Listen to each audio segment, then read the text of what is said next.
दोस्तों आज हम देखने वाले हैं स्वीट होम सीरीज के सीजन 2 को। फर्स्ट सीजन में हमने देखा था कि लोग अचानक से किसी वजह से मॉन्स्टर्स बनने लगे थे। कोई भी नहीं जानता था कि लोग क्यों मॉन्स्टर्स बन रहे हैं। इसी मॉन्स्टराइजेशन के दौरान चा युनसु अपनी बिल्डिंग में रहने वाले लोगों के साथ वहीं सरवाइव कर रहा था। मगर चा युनसु भी स्पेशल इन्फेक्टी बन चुका था, मतलब उसने अपने आप को मॉन्स्टर बनने से रोक लिया था। लेकिन इसी दौरान सरकार स्पेशल इन्फेक्टी पर एक्सपेरिमेंट करने के लिए उन्हें ढूंढने लगी थी।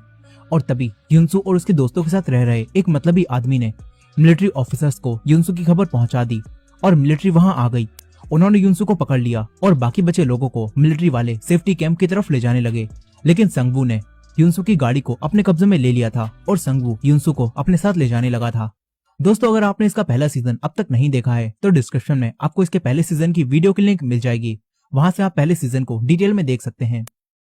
अब सीजन 2 की शुरुआत में हम बेमसेओम में इमरजेंसी मैनेजमेंट ब्यूरो को देखते हैं, जहां देश के सभी लीडर्स बैठे हुए थे और एक साइंटिस्ट डॉक्टर लिम एक मॉन्स्टर के ऊपर रिसर्च कर रहा था। यह मॉन्स्टर डॉक्टर लिम का दोस्त भी था और यही मॉन्स्टर ये क्योंग का फियोंसे भी था, जिसे ये क्योंग ढूंढ रही थी। अब डॉक्टर लिम इन सभी आदमियों को बताता है कि ये मॉन्स्टर अभी भी जिंदा है, लेकिन ये हमारे किसी भी काम का नहीं रहा। डॉक्टर लिम कहता है कि मॉन्स्टराइजेशन को लेकर मेरे पास एक थ्योरी है। वो कहता है कि इंसानों का इस दुनिया से खत्म हो जाने का वक्त आ चुका है, क्योंकि इंसान एक वायरस है और मॉन्स्टर्स उनकी वैक्सीन। अब इसके बाद हम फिर से मिलिट्री ऑफिसर्स को देखते हैं। वो अपने साथियों से कहते हैं कि स्पेशल इन्फेक्टी युनसु जिस गाड़ी में बैठा था उसे हाईजैक कर लिया गया है। ये सुनकर मिलिट्री ऑफिसर्स उस गाड़ी का पीछा करने लगते हैं। इधर अब युनसु को जब होश आता है तो वो संगवू को देखते ही पहचान लेता है कि ये संगवू नहीं बल्कि जंग उइमियोंग है। और अब हमें पता चलता है कि जब युनसु ने उइमियोंग को हराया था तो वो मरा नहीं था, बल्कि एक पैरासाइट की तरह संगवू की बॉडी में चला गया था। और अब युनसु गाड़ी के अंदर ही उइमियोंग से फाइट करने लगता है। इधर ये क्योंग भी मिलिट्री ऑफिसर्स के साथ मिल चुकी थी और वो भी युनसु की गाड़ी का पीछा करने लगती है। गाड़ी के अंदर युनसु उइमियोंग को मार रहा था, लेकिन उइमियोंग अपने आप को बचाकर युनसु को बुरी तरह मारने लगता है। इसी दौरान युनसु गाड़ी के स्टीयरिंग को तोड़ देता है, लेकिन उइमियोंग अपने हाथ से गाड़ी को कंट्रोल करने लगता है। यही सारे मिलिट्री ऑफिसर्स की गाड़ियां और ये क्योंग इनका पीछा कर रहे थे और अब ऑफिसर्स इन्हें रोकने के लिए आगे के ब्रिज को उड़वा देते हैं, लेकिन उइमियोंग गाड़ी को यहाँ से निकाल कर ले जाता है और बाकी सब पीछे ही रह जाते हैं। गाड़ी से उतरने के बाद उइमियोंग दो ऑफिसर्स को बातें करते हुए सुनती है कि सेंट्रल कमांड के पास जितने भी स्पेशल इन्फेक्टी थे उन्हें जल्दी ही मार दिया जाएगा, इसलिए हमें युनसु को पकड़ना होगा। इधर दूसरी तरफ उनियो, जीसू और बाकी सब दो मिलिट्री ऑफिसर्स के साथ सेफ्टी कैंप की तरफ जा रहे थे। ये लोग एक जगह पर जाते हैं जहाँ इनकी चेकिंग होती है और इसके बाद ये सब पैदल ही आगे जाते हैं। यहाँ कई सारे और भी सर्वाइवर्स सेफ्टी कैंप की तरफ जा रहे थे। तभी कुछ मिलिट्री ऑफिसर्स देखते हैं कि एक आदमी की नाक से खून बह रहा है। ऑफिसर्स उस आदमी को पकड़ लेते हैं। उस आदमी की वाइफ उनसे कहती है कि ये इन्फेक्टेड नहीं है बल्कि इन्हें कैंसर है, इसीलिए इनकी नाक से खून बह रहा है। लेकिन ऑफिसर उनकी बात नहीं सुनते और उस आदमी को वहीं जान से मार देते हैं। उनियो, जीसू और बाकी सब ये देखकर समझ जाते हैं कि मिलिट्री ऑफिसर्स अब बेरहम हो चुके हैं और उन्हें जिसके अंदर भी मॉन्स्टर जैसे लक्षण दिखेंगे तो वो उसे बिना सोचे समझे मार देंगे, जो कि काफी गलत था। खैर यहीं आगे सारे सर्वाइवर्स मिलकर आगे जाने के रास्ते को साफ कर रहे थे। तभी एक आदमी को अंदर से एक बच्चे की आवाज आने लगती है। वो डर जाता है और मिलिट्री ऑफिसर्स को ये बात बताता है, लेकिन मिलिट्री ऑफिसर्स उसके साथ काफी सख्ती से पेश आते हैं। तभी यहाँ पर एक मॉन्स्टर आ जाता है। मॉन्स्टर को देखकर ये सब घबरा जाते हैं और इधर उधर भागने लगते हैं। मिलिट्री ऑफिसर्स उस मॉन्स्टर को शूट करने की कोशिश करते हैं, लेकिन इस वजह से वो कई इंसानों को ही गोली मार देते हैं। यहाँ हम देखते हैं कि ये मॉन्स्टर किसी भी इंसान को चोट नहीं पहुंचा रहा था, बल्कि वो तो सबको यहाँ से भगा रहा था। पीछे उनियो और बाकी सब भी इस मॉन्स्टर को देख लेते हैं और यहाँ से भागने लगते हैं। ये सब लोग एक गाड़ी में चढ़ जाते हैं। तभी उनियो पीछे ही रह जाती है। उनियो उसी ऑफिसर को देखती है जो कि थोड़ी देर पहले बेरहमी से लोगों को मार रहा था और अब वो ऑफिसर भी खुद को ही गोली मार लेता है। उनियो ये देखकर शॉक हो जाती है। फिर वो उसी ऑफिसर की गन उठा लेती है। इधर गाड़ी में बैठा एक ऑफिसर पार्क चनियंग उनियो के पास गाड़ी लेकर आता है। जीसू उसे गाड़ी में बैठाती है, जिसके बाद ये लोग यहाँ से जाने लगते हैं। यही मिलिट्री ऑफिसर्स मॉन्स्टर पर गोलियां चला रहे थे। लोगों में भगदड़ मची हुई थी। तभी एक छोटी बच्ची अपनी मॉम से अलग हो जाती है। वो छोटी बच्ची रो रही थी। फिर मॉन्स्टर उसके पास आता है और उसे उठा लेता है। मॉन्स्टर इतने सारे लोगों के बीच में इस छोटी बच्ची की मॉम को ढूंढता है और उसे उसकी मॉम तक पहुंचा देता है। इससे हमें पता चलता है कि ये मॉन्स्टर बिल्कुल भी बुरा नहीं है और ना ही किसी को मारना चाहता है, लेकिन ऑफिसर्स अब भी उस मॉन्स्टर को मारने में लगे होते हैं। वहीं दूसरी तरफ उनियो, जीसू और बाकी सब उस जगह से दूर पहुंच जाते हैं। तभी चनियंग के साथ वाला ऑफिसर उसे मारने लगता है, क्योंकि वो उनियो को बचाने के लिए वहीं रुक गया था। अब तभी उनियो उस आदमी के सर पर गन रखती है और कहती है कि चुपचाप वहां चलो जहां मैं कहती हूँ। इधर उसी जगह पर मिलिट्री ऑफिसर्स की अब एक नई यूनिट आती है। सार्जेंट ताक इन सबको आगे चेक करने का ऑर्डर देते हैं। तभी आगे इन सबको उसी जगह से एक बच्चे की आवाज आती है इधर पीछे वही मॉन्स्टर फिर से आ जाता है। ये लोग उस मॉन्स्टर को शूट करके जख्मी कर देते हैं। आगे दूसरे ऑफिसर्स को जिस जगह से उस मॉन्स्टर की आवाज आ रही थी वो लोग वहां पर बम डाल देते हैं और उस जगह को बम से उड़ा देते हैं। तभी इधर ये लोग देखते हैं कि वो जख्मी पड़ा मॉन्स्टर वहीं जा रहा है। सार्जेंट टाक सार्जेंट किम को ऑर्डर देते हैं कि वो मॉन्स्टर तुम्हारी तरफ आ रहा है, इसीलिए उसे खत्म कर दो। सार्जेंट किम अपनी टीम के साथ तैयार हो जाते हैं। तभी सार्जेंट किम को उसी जगह से फिर से उसी बच्चे की आवाज आती है। सार्जेंट किम को वहाँ इसी मॉन्स्टर का एक बच्चा मिलता है। सार्जेंट किम उस बच्चे को पकड़कर बड़े मॉन्स्टर से कहते हैं कि रुक जाओ, नहीं तो मैं इसे मार दूंगा। वो मॉन्स्टर अपने बच्चे के लिए रुक जाती है, लेकिन फिर ऑफिसर्स यहाँ आकर उस मॉन्स्टर को आग से जलाकर मार देते हैं। सार्जेंट टाक भी यहाँ पर आ जाते हैं। इधर ये छोटा मॉन्स्टर अपनी मॉम को मरता देखकर मम्मी मम्मी बोलकर चिल्ला रहा था। तभी उसकी मॉम के मरने के बाद सार्जेंट टाक इस मॉन्स्टर को यहाँ से भगा देते हैं और अपने सभी साथियों से कहते हैं कि हम उन्हीं मॉन्स्टर को मारते हैं जो इंसानों को मारते हैं। अब इसके बाद हम फिर से उई मियोंग और युनसू को देखते हैं। वो दोनों एक बिल्डिंग में थे। उई मियोंग युनसू से कहता है कि मैंने तुम्हें उन मिलिट्री ऑफिसर्स से बचाया है, अगर तुम उनके हाथ लग जाते तो वो तुम्हें लैब का चूहा बना देते और वो तुम्हारे साथ चीड़फाड़ करते। युनसू कहता है कि तुम डरपोक थे इसीलिए तुम वहां से भाग आए। इस पर उई मियोंग कहता है कि मैं अपनी मर्जी से जीना चाहता था और मैं चाहता हूँ कि तुम भी अपनी मर्जी से जियो और इंसानों को बचाने के बारे में सोचना बंद कर दो। युनसू कहता है कि मैं तुम्हारी तरह बनकर इंसानों को कभी भी नहीं मारूंगा और तुम भी इंसानों को मारना छोड़ दो। अब तभी यहाँ पर एक लेडी भागती हुई आती है। उसके पीछे एक मॉन्स्टर पड़ा था। उई मियोंग उस मॉन्स्टर को मार देता है और युनसू से कहता है कि ठीक है, मैं तुम्हारी बात मानकर तब तक किसी को भी नहीं मारूंगा जब तक वो मुझसे पंगा नहीं लेते। अब इसके बाद उई मियोंग युनसू से कहता है कि मेरे साथ चलो, हमें उस लैब से अपने जैसे और भी लोगों को बचाना है। युनसू उई मियोंग के साथ चलने के लिए तैयार हो जाता है। इधर ये क्योंग एक आदमी को गन पॉइंट पर लेकर बेम्सो में बने उसी मैनेजमेंट ब्यूरो में पहुंच जाती है। ये क्योंग यहाँ पर अपने फियांसे को ढूंढने आई थी। वो इस आदमी को बेहोश कर देती है। तभी यहाँ मौजूद ऑफिसर्स को पता चल जाता है कि दो स्पेशल इन्फेक्टी गेट नंबर 2 की तरफ आ रहे हैं। सारे ऑफिसर्स वहीं पर जाने लगते हैं। यहाँ युनसू और उई मियोंग यहीं पहुंच चुके थे, लेकिन अब उई मियोंग को यूरी देखने लगती है। मतलब अब संगवू की यादें उस पर हावी होने लगती हैं। इसी दौरान यहाँ खड़े मिलिट्री ऑफिसर्स भी इन पर हमला कर देते हैं। तभी उई मियोंग के सामने यूरी आती है और वो गाड़ी को घुमाता है और उनकी गाड़ी वहां से नीचे गिर जाती है। कई सारे ऑफिसर्स मर जाते हैं। युनसू जिंदा था। वो उठता है तो उसे एक आदमी जख्मी तड़पता हुआ दिखता है। युनसू उसके पास जाता है, लेकिन वो आदमी कहता है कि मॉन्स्टर तुम मुझसे दूर रहे। वो आदमी कहता है कि तुम मॉन्स्टर, हम इंसानों को क्यों मार रहे हो, हमने तुम्हारा क्या बिगाड़ा है। युनसू को ये सब सुनकर काफी बुरा लगता है। तभी वो आदमी कहता है कि चलो ठीक है, मुझे मार दो, अब मुझसे ये दर्द और नहीं सहा जाता। ये सुनकर युनसू उस आदमी को जान से मार देता है, लेकिन इसके बाद युनसू खुद भी रोने लगता है। अंदर ये क्यों एक जगह पर जाती है जहाँ एक स्पेशल इन्फेक्टी पर एक्सपेरिमेंट हो रहा था। अब उस स्पेशल इन्फेक्टी के सामने उसकी मॉम को लाया जाता है, लेकिन वो स्पेशल इन्फेक्टी अपने ऊपर कंट्रोल नहीं कर पाती और अपनी मॉम की फिंगर्स को काट देती है। ये देखकर वहाँ मौजूद लोग उस मॉन्स्टर को भी जलाकर मार देते हैं। ये क्यों ये सब देख रही थी। अब वो आगे अपने फियांसे को ढूंढने निकल जाती है। इधर बाहर एक्सीडेंट की वजह से उई मियोंग के पैर खराब हो चुके थे और अब वो अपने आप को हील भी नहीं कर पा रहा था। वो वहाँ पड़ी दूसरी बॉडीज के अंदर जाने की कोशिश करता है, लेकिन वो कुछ भी नहीं कर पाता। तभी युनसू उसे पकड़कर मिलिट्री ऑफिसर्स के सामने ले जाने लगता है। उई मियोंग उससे कहता है कि मुझे छोड़ दो, वो डॉक्टर तुझे और मुझे एक्सपेरिमेंट के नाम पर नोच डालेंगे। लेकिन युनसू नहीं रुकता।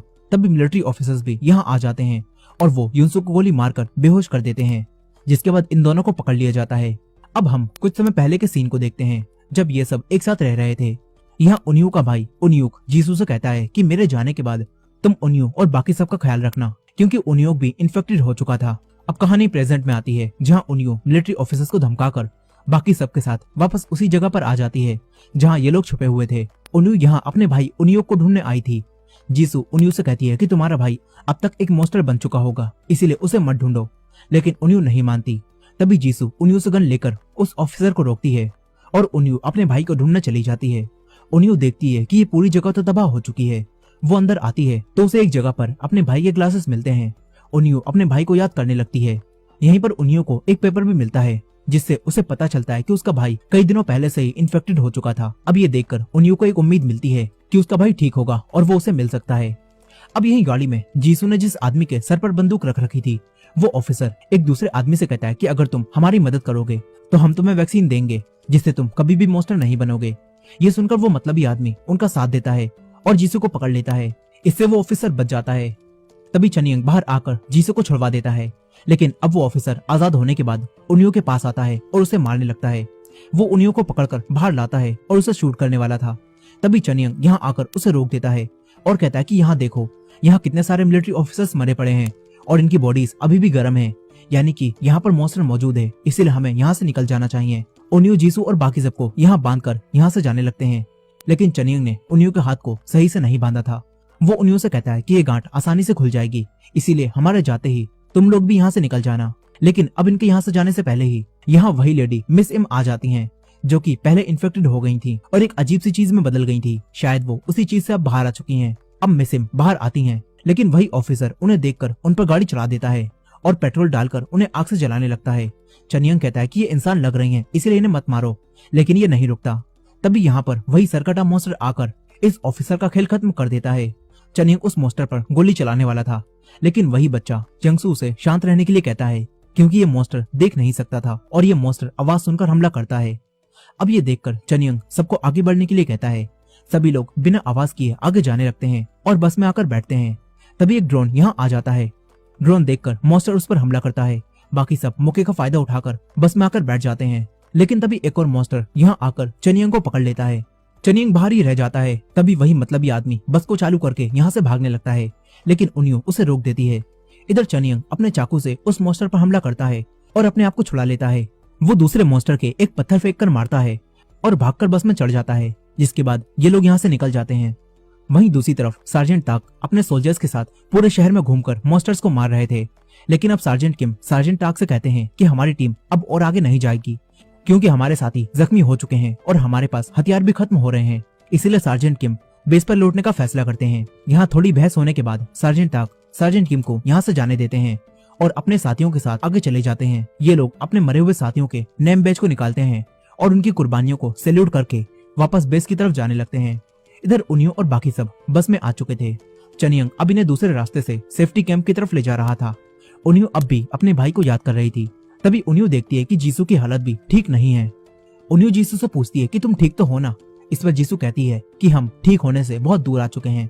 जीसू उनियो से कहती है कि आज जो तुमने किया ऐसा दोबारा मत करना, क्योंकि दूसरे लोगों ने अपनी जान देकर हमें बचाया है और हमें उनके सेक्रीफाइस को जाया नहीं होने देना। उनियो कहती है कि मैं हर हाल में अपने भाई को ढूंढकर रहूंगी, चाहे कुछ भी हो जाए। अब तभी चनियंग बस को रोक देता है। इन्हें एक और सर्वाइवर होसांग मिलता है। चनियंग उसे भी अपने साथ बस में ले लेता है और कहता है कि मेरा काम सर्वाइवर्स को सेफ्टी कैंप तक पहुंचाना है। अब होसांग के बस में बैठने के बाद ये लोग आगे बढ़ने लगते हैं। इधर बेमसेम में युनसू को मिलिट्री ऑफिसर्स ने पकड़ लिया था और ये लोग युनसू को डॉक्टर लिम की लैब में लेकर आते हैं। युनसू को एक जगह पर डाल दिया जाता है, जहाँ उसके साथ एक और मॉन्स्टर को छोड़ा जाता है। फिर युनसू के ऊपर खून डाला जाता है और ये मॉन्स्टर टाइप रेड का मॉन्स्टर था, इसीलिए खून को देखकर वो मॉन्स्टर आक्रामक हो जाता है और युनसू पर हमला कर देता है। इधर दूसरी तरफ उइम्योंग की बॉडी दो डॉक्टर्स के पास थी। चेक करने पर उन्हें पता चलता है कि ये तो मर चुका है, लेकिन उइम्योंग अब भी जिंदा था, मगर वो चल नहीं पा रहा था। लेकिन फिर भी उइम्योंग इन दोनों डॉक्टर्स को जान से मार देता है। इसके बाद वो कपड़े पहनता है और रेंगते हुए बाहर जाने लगता है। इधर वो मॉन्स्टर युनसू को मार रहा था, लेकिन युनसू उस मॉन्स्टर को नहीं मारता। तभी जैसे ही वो मॉन्स्टर युनसू को काटता है तो युनसू को कई चीजें दिखने लगती हैं। युनसू इस मॉन्स्टर के इंसान वाले रूप को देखता है। फिर अचानक एक अजीब चीज होती है। ये मॉन्स्टर युनसू पर हमला करना बंद कर देता है और इंसानों की तरह बिहेव करने लगता है। मगर तभी कुछ लोग यहाँ आकर इस मॉन्स्टर को भी जलाकर मार देते हैं। युनसू से कहता है कि वो मॉन्स्टर नहीं है बल्कि इंसान है, उसके साथ ऐसा मत करो, लेकिन वो लोग नहीं रुकते। इसके बाद युनसू को साफ किया जाता है और फिर डॉक्टर लिम युनसू से बात करता है। युनसू से कहता है कि तुमने उस मॉन्स्टर को क्यों मारा। इस पर डॉक्टर लिम कहता है कि वो बस हमारा टेस्ट सब्जेक्ट था और उसका काम खत्म हो गया था, इसलिए हमने उसे मार दिया, क्योंकि वो एक मॉन्स्टर भी था। डॉक्टर लिम कहता है कि वो मॉन्स्टर खून को देखते ही पागल हो जाता था और उसने हमारे कई लोगों को मार दिया था, लेकिन तुम्हारे साथ कुछ देर लड़ाई लड़ने के बाद ही वो खुद को कंट्रोल करने लगा। आखिर तुमने उसके साथ क्या किया। लेकिन युनसू कहता है कि मुझे कुछ नहीं पता, ये सब कैसे हुआ। युनसू कहता है कि तुमने कहा था कि तुम मेरी मदद से एक वैक्सीन बना सकते हो, क्या ये सब सच है। डॉक्टर लिम कहता है कि हाँ, हम वैक्सीन बना चुके थे, लेकिन वो सब खत्म हो गई और हम तुम्हारी मदद से दोबारा वैक्सीन बना सकते हैं, लेकिन इससे तुम्हें इतना दर्द होगा कि तुम मरने की भीख मांगोगे। युनसू कहता है कि मुझे मरने से डर नहीं लगता। ये सुनकर डॉक्टर लिम कहता है कि ठीक है, हम कल से काम शुरू करेंगे, आज तुम आराम करो। इसके बाद डॉक्टर लिम यहाँ से चला जाता है। तभी ये क्यों यहाँ आकर दरवाजा खोलने की कोशिश करती है, लेकिन वो दरवाजा नहीं खुलता। डॉक्टर लिम ये क्यों को पहचान लेता है। वो ये क्यों से कहता है कि मैं तुम्हारे फियोंसे का दोस्त हूँ और तुम्हारे फियोंसे से मैंने तुम्हारे बारे में सुना था। डॉक्टर लिम कहता है कि अगर तुम अपने फियोंसे से मिलना चाहती हो तो मेरे साथ आओ। ये क्यों डॉक्टर लिम के साथ जाने लगती है। इधर उइम्योंग रेंगते हुए MH1 यानी कि मॉन्स्टर ह्यूमन 1 के रूम में आ जाता है। यहाँ उसे ये क्यों का फियोंसे मिलता है। ओई म्योंग उसे देखने लगता है। वो अब भी जिंदा था और अनकॉन्शियस हो चुका था। इधर ये क्यों डॉक्टर लिम के साथ अपने फियोंसे को देखने जाती है। वो अंदर चली जाती है। तभी कुछ ऑफिसर्स आकर डॉक्टर लिम को बेहोश कर लेते हैं और यहाँ से ले जाने लगते हैं।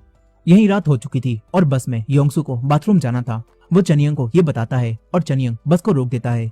तभी इनके साथ बैठा वही मतलबी आदमी अब मॉन्स्टर बनने लगता है। वो योंगसू की बहन के पास आता है और उसका गला दबाकर उसे मारने लगता है। तभी वही आदमी होसांग उस पर गोली चलाकर उसे रोकता है। सभी लोग जाग जाते हैं। बाहर से चनियंग भी उस पर गोली चलाता है। फिर ये सब लोग बस से बाहर भागते हैं। होसांग उस पर गोली चलाकर उसे रोकता है और इस बच्ची को उठाकर बाहर आ जाता है। वो जमीन पर एक लिक्विड डालता है और यह मॉन्स्टर जब बाहर आकर अपनी शक्ल उसमें देखता है तो जोर जोर से चीखने लगता है। उसकी आवाज इतनी तेज थी जिससे बस की विंडोज भी टूट जाती हैं। इस आवाज को बर्दाश्त कर पाना काफी मुश्किल था, लेकिन जीसू सबको बचाने के लिए किसी तरह आगे बढ़ती है और उस लिक्विड में आग लगा देती है, जिससे वो मॉन्स्टर भी जलकर मर जाता है। लेकिन इससे जीसू का एक कान भी इंजर्ड हो जाता है और उसमें से खून बहने लगता है। साथ ही योंगसू की बड़ी बहन भी अब मर चुकी थी, जिससे इन सबको काफी दुख होता है। ये लोग लगातार अपने साथियों को खोते जा रहे थे। अब ये लोग योंगसू की बहन को यहीं छोड़कर पैदल आगे जाने का फैसला करते हैं, क्योंकि इनकी बस खराब हो चुकी थी। यहाँ योंगसू काफी दुखी था। वो अपनी बहन को यहाँ छोड़कर नहीं जाना चाहता था, लेकिन ये लोग योंगसू को अपने साथ ले जाते हैं। इधर बैमस्योम में ओई म्योंग MH1 के रूम में था और अब ओई म्योंग फिर से ठीक होने लगता है। थोड़ी देर बाद ये क्यों जब यहाँ आती है तो तब तक वो यहाँ से चला जाता है। यहाँ ये क्यों अपने फियोंसे को इतनी बुरी हालत में देखकर रोने लगती है। तभी अचानक से ये क्यों का पेट बड़ा होने लगता है, क्योंकि वो प्रेग्नेंट थी और उसके पेट में एक मॉन्स्टर का बच्चा था। यहाँ ओई म्योंग भी बाहर आता है, जो कि फिर से चलने लगा था। वो ये क्यों को देखता है और यहाँ से चला जाता है। यही डॉक्टर लिम को होश आता है तो वो देखता है कि वो उन्हीं लीडर्स और प्राइम मिनिस्टर के सामने है। यहाँ इन नेता लोगों ने एक खोए हुए ब्रीफकेस को ढूंढ लिया था जिसमें वैक्सीन थी। ये लोग खुद सबसे पहले वैक्सीन लेना चाहते थे, इसीलिए ये लोग डॉक्टर लिम से ब्रीफकेस खुलवाते हैं। डॉक्टर लिम उसे खोलता है, लेकिन इसमें कोई भी वैक्सीन नहीं थी। ये देखकर वो सब चौंक जाते हैं और डॉक्टर लिम से पूछते हैं कि बताओ तुमने वैक्सीन कहाँ छुपाई है। लेकिन डॉक्टर लिम उनसे कहता है कि मैंने वैक्सीन ऐसी जगह छुपाई है जहाँ कोई भी उसे नहीं ढूंढ पाएगा। यही उन्हीं और बाकी सब चनियंग के साथ अब सेफ्टी कैंप तक पहुंच जाते हैं। ये एक स्टेडियम था जिसे अब सेफ्टी कैंप बना दिया गया था। चनियंग उन्हीं और बाकी सबसे कहता है कि अब मुझे अपने सीनियर को रिपोर्ट करना होगा, इसीलिए अब हमें यहाँ से अलग होना होगा। ये कहकर वो यहाँ से चला जाता है। इसके बाद सभी सर्वाइवर्स लाइन से आगे जाने लगते हैं। मिलिट्री ऑफिसर्स इनकी चेकिंग कर रहे थे और ऑफिसर्स को उसी आदमी होसांग के पास गन मिलती है, इसलिए ऑफिसर्स होसांग को पकड़कर यहाँ से ले जाने लगते हैं। बाकी सब आगे बढ़ते हैं। इधर मिलिट्री एरिया में सार्जेंट ताक अपने साथियों के साथ जब यहाँ पहुँचते हैं तो उन्हें पता चलता है कि यहाँ पहुँचते समय दूसरे सार्जेंट की मौत हो गई थी और साथ ही उनकी इस यूनिट को भी अब ड्यूटी से निकाल दिया गया होता है। ये जानकर सार्जेंट ताक अपने जनरल से बात करते हैं। सार्जेंट ताक के जनरल कहते हैं कि अब हमें इन सब की जरूरत नहीं है। वो कहते हैं कि हमारा जीतना अब नामुमकिन है, इसीलिए वक्त रहते तुम भी अपने सोल्जर्स के साथ यहाँ से भाग जाओ। सार्जेंट ताक कहते हैं कि क्या मैं कायरो की तरह सेफ्टी कैंप चला जाऊं। इस पर वो कहते हैं कि नहीं, वहां मत जाना, वहां खतरा है। सार्जेंट ताक को इनकी बातों से पता चल जाता है कि ये कुछ तो छुपा रहे हैं। सार्जेंट ताक इनसे पूछते हैं कि आप क्या छुपा रहे हो, लेकिन जनरल सार्जेंट ताक को कुछ भी नहीं बताते और खुद को ही गोली मार लेते हैं। सार्जेंट ताक अब यहाँ रखी फाइल्स को पढ़ने लगते हैं और उन्हें पता चल जाता है कि इस देश के लीडर्स अब क्या करने वाले हैं। इसीलिए सार्जेंट ताक अपने लोगों के साथ उन्हें रोकने जाने लगते हैं। यहीं सेफ्टी कैंप में अंदर आ चुके लोगों के हाथ पर एक कट लगाकर उन्हें चेक किया जाता है कि कहीं उनमें से कोई इन्फेक्टेड तो नहीं, क्योंकि जो भी इन्फेक्टेड होता है उसका निशान ठीक हो जाता है। और मिलिट्री ऑफिसर्स ये देखकर उस इन्फेक्टेड इंसान को पकड़कर अलग डाल देते हैं। अब यूनियन और बाकी सबको भी चेक किया जाता है। चेकिंग के बाद उनके हाथ पर ह्यूमन होने की स्टैंप लगा दी जाती है। यहाँ जीसू काफी शांत होती है। ऐसा लगता है कि वो भी इन्फेक्टेड हो चुकी है। उसको चेक कर रहा आदमी उससे पूछता है कि क्या हाल ही में तुम्हें बुखार या फिर नाक से खून आया है, लेकिन जीसू कोई भी जवाब नहीं देती और हम देखते हैं कि जीसू की चोट से खून बह रहा है। अब तभी यहाँ पर अनाउंसमेंट होती है और कहा जाता है कि रूल्स बदल दिए गए हैं और अब सब लोग बिना चेकअप के अंदर जा सकते हैं। ये सुनकर सभी लोग अंदर जाने लगते हैं। जीसू भी आगे जाने लगती है। यही प्राइम मिनिस्टर डॉक्टर लिम से पूछ रहे थे कि उसने वैक्सीन कहाँ छुपाई है, लेकिन डॉक्टर लिम उन्हें कुछ भी नहीं बताता। तभी प्राइम मिनिस्टर उठकर डॉक्टर लिम के हाथ पर गोली मार देता है और कहता है कि मुझे और गिरने पर मजबूर मत करो। प्राइम मिनिस्टर कहता है कि मुझे बता दो वैक्सीन कहाँ छुपाई है, लेकिन डॉक्टर लिम अब भी कुछ नहीं बताता। तब प्राइम मिनिस्टर डॉक्टर लिम से कहता है कि अब भी हम नहीं जानते कि कौन कब मॉन्स्टर बन जाएगा, इसीलिए अब हम सेफ्टी कैंप पर बम गिराकर एक साथ वहां मौजूद सारे इंसानों को मार देंगे और जब इंसान ही नहीं रहेंगे तो वो मॉन्स्टर भी नहीं बनेंगे। ये सब सुनकर डॉक्टर लिम भी हंसने लगता है, क्योंकि ये सन की डॉक्टर भी यही चाहता था। ये कहता है कि काफी लंबे समय से इस धरती की सफाई नहीं हुई है, इसीलिए इसकी सफाई होनी चाहिए। डॉक्टर लिम कहता है कि इन सबको मार दो, फिर मैं तुम्हें बता दूंगा कि वैक्सीन कहाँ है। ये सुनकर प्राइम मिनिस्टर सेफ्टी कैंप की तरफ कई सारी मिसाइलें छोड़ देता है। वो मिसाइल्स सेफ्टी कैंप में आकर गिरती हैं और यहाँ तबाही मचने लगती है। सभी लोग अपनी जान बचाकर इधर उधर भागते हैं। इधर ये सनकी डॉक्टर ये सब देखकर हंस रहा था। यहाँ ये स्टेडियम यानी कि सेफ्टी कैंप तबाह हो रहा था। ये लोग बचकर भाग रहे थे। इसी दौरान योंगसू सबसे अलग हो जाता है। तभी जीसू उसे देख लेती है। जीसू उसके पास जाकर उसे उठाती है। इधर उन्हें देखती है कि और भी मिसाइल्स इनकी तरफ आ रही हैं। वो मिसाइल्स यहाँ आकर गिरती हैं, जिससे कई लोग मर जाते हैं और आधे से ज्यादा स्टेडियम तबाह हो जाता है। इधर प्राइम मिनिस्टर डॉक्टर लिम से कहता है कि अब बताओ तुमने वो वैक्सीन कहाँ छुपाई है, लेकिन डॉक्टर लिम अब भी इन्हें नहीं बताता। तभी यहाँ सार्जेंट टाक अपने सोल्जर्स के साथ आ जाते हैं और इन सारे लीडर्स को शूट करके मार देते हैं। लेकिन प्राइम मिनिस्टर दोबारा से उठ जाता है और हम देखते हैं कि वो भी इन्फेक्टेड है। अब प्राइम मिनिस्टर मॉन्स्टर बनकर सार्जेंट टाक पर हमला करता है। सार्जेंट टाक अपने आप को बचाते हैं। फिर ये लोग प्राइम मिनिस्टर को भी आग से जलाकर मार देते हैं। ये लोग और मिसाइल्स को भी स्टेडियम पर गिरने से रोक देते हैं और फिर इस जगह पर बॉम्ब लगाते हैं ताकि वो इस पूरी जगह को तबाह करके यहाँ मौजूद मॉन्स्टर्स को भी खत्म कर सकें। सार्जेंट टाक इस जगह को तबाह करके अपने सोल्जर्स के साथ यहाँ से चले जाते हैं। यहीं लैब में अलार्म बजने लगते हैं। अलार्म की आवाज सुनकर ये क्यों जाग जाती है और इस जगह से निकलने लगती है। यहीं उइम्योंग ने भी यहाँ मौजूद सारे मॉन्स्टर्स को आजाद कर दिया था और उइम्योंग उनके साथ अपनी मॉन्स्टर्स की एक सेना बनाने वाला था। अब उइम्योंग युनसू के पास आता है जो कि आराम से सेल में बैठा हुआ था, लेकिन उइम्योंग को दोबारा जिंदा देखकर युनसू को गुस्सा आ जाता है, जिसके बाद उइम्योंग और युनसू के बीच एक बार फिर से फाइट होने लगती है। इस बार युनसू भी अपने मॉन्स्टर वाले हाथ का इस्तेमाल करता है। युनसू उइम्योंग को जान से मार देना चाहता था, लेकिन उइम्योंग युनसू से कई ज्यादा ताकतवर था। वो युनसू को मारता है। दोनों के बीच काफी खतरनाक फाइट होती है, लेकिन आखिर में उइम्योंग युनसू को फंसा देता है और उसका हाथ और उसका पूरा शरीर मानो पत्थर सा बन जाता है।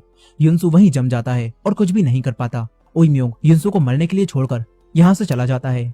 इधर ये क्योंग उस जगह से बाहर आ चुकी थी।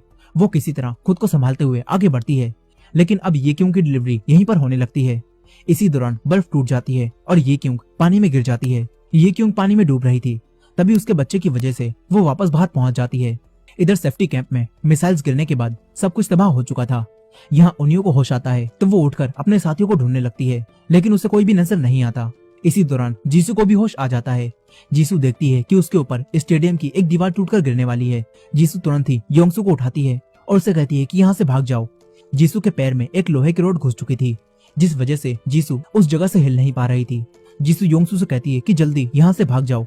तभी जीसू की आवाज सुनकर उनियो भी इन्हें देख लेती है। वो जीसू को आवाज लगाती है, लेकिन जीसू उसकी आवाज को नहीं सुन पाती।